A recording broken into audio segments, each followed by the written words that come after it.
Howdy, partners. It's day 38 of lockdown and isolation here in the little old UK.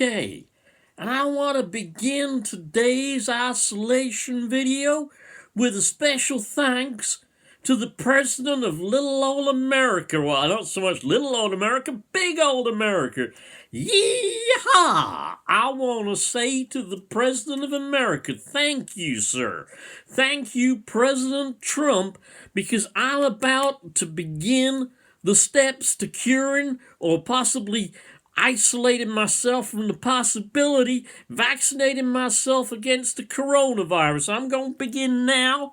Look, I'm just taking the tip off that there little old syringe, and you know what? That there little old syringe hasn't even got markings on it. Hell, it's got no markings on it, so I reckon I don't even know how much of this all-purpose cleansing gel I'm about to inject. Hell yeah, hang on a second there. I've got it in. Yeah, I've got it in. Do you think I should pull it up? How much do I need, Mr. President? How much do I need of this all-purpose cleansing gel in that there syringe, yeah?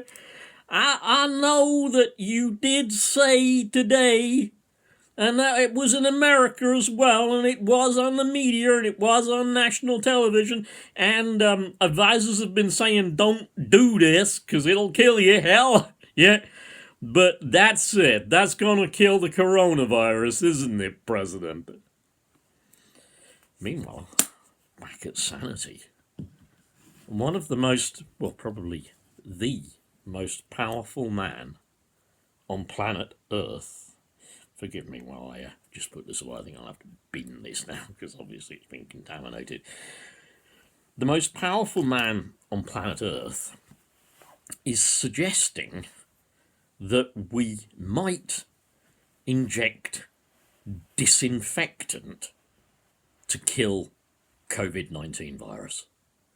In fact, very shortly after that, I think it was somebody from the Food and Drugs Administration, or at least somebody with some sense, some doctor, had to go on television and in media and everything and everywhere to say, not going to help kill coronavirus.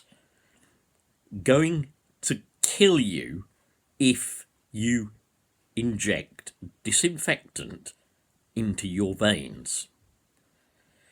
Do you know, I was probably about 3 or 4 in the time of the Cuban Missile Crisis.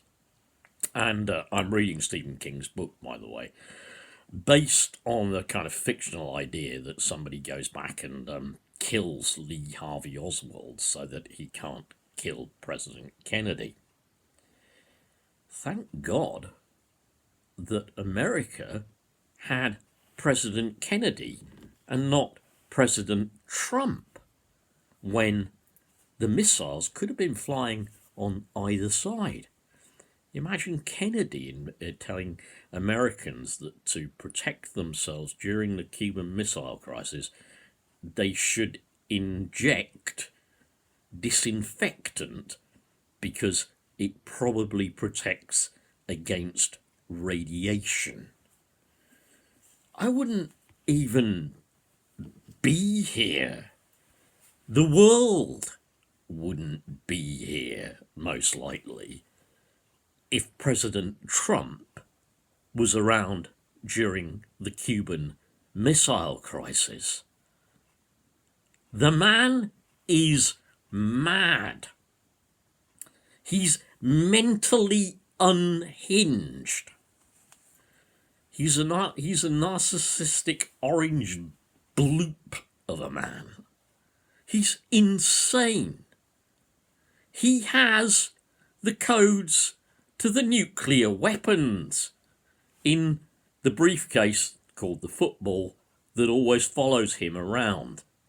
That man can begin World War III. He is insane. For God's sake, America, get him out of office. Because it won't be coronavirus that kills us.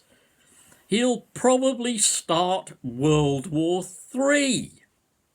That'll kill us a lot quicker than coronavirus will kill us, and that will kill a lot more than coronavirus is killing. What can I say?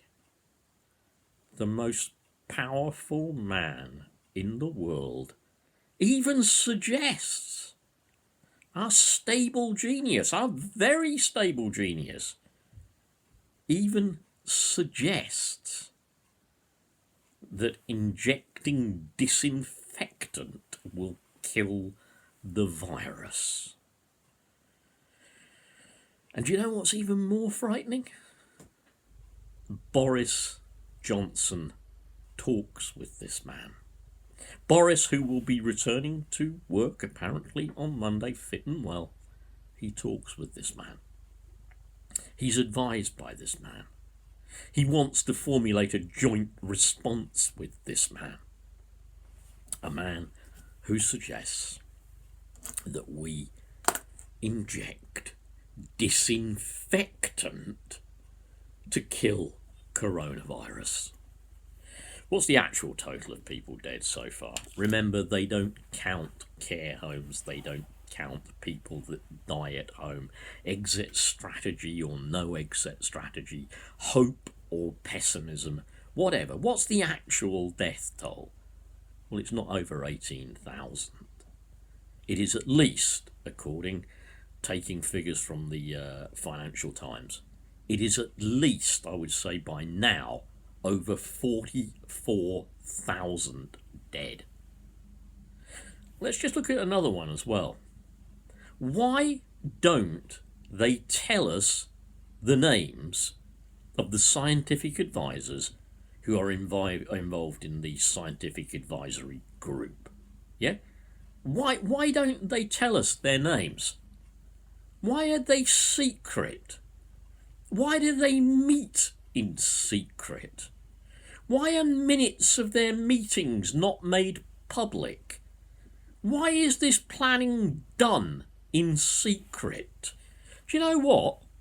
If somebody told Johnson that we should all start injecting this stuff intravenously, I think Buffo the Clown might go, wah, wah, wah, wah, wah, wah, wah. Let's inject it. I'll probably say, why not inject Bolly instead? Oh, Bolly, just a bit of intravenous Bolly into the neck. That kills the coronavirus. Bound to. And anyway, we couldn't stop Cheltenham, could we? The social whirl would not stop. Nobody should be deprived of having a day at the races. Or for Boris, perhaps even a day at the racists. And then look around Cheltenham now, that postcode area. Yep, you've got it. Around the racecourse and whatever. Massive infection with COVID-19. I cannot believe the insanity of these people. Neither can I believe that people are dying in care homes, not even with proper palliative care. Old people, sick people, grandparents, parents, sisters, brothers are not even being taken to hospital to at least ameliorate their symptoms and try to give them a more peaceful end. That's not happening. They're not being admitted.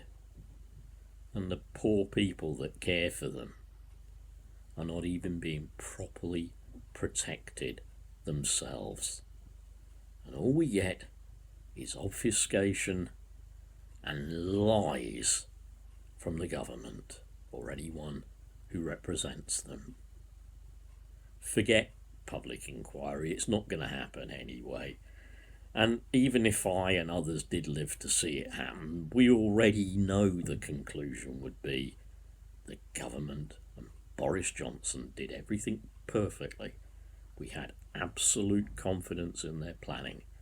They did nothing wrong. It's pointless.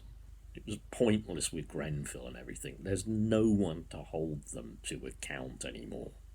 No one holds them to account. Depressing, I know. But still, do what you can. Stay locked down.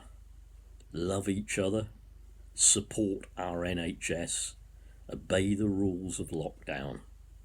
And just keep that spirit in there that we will get through this. But we will get through it as a people. Certainly not with the help of the likes of Boris Johnson. Bye.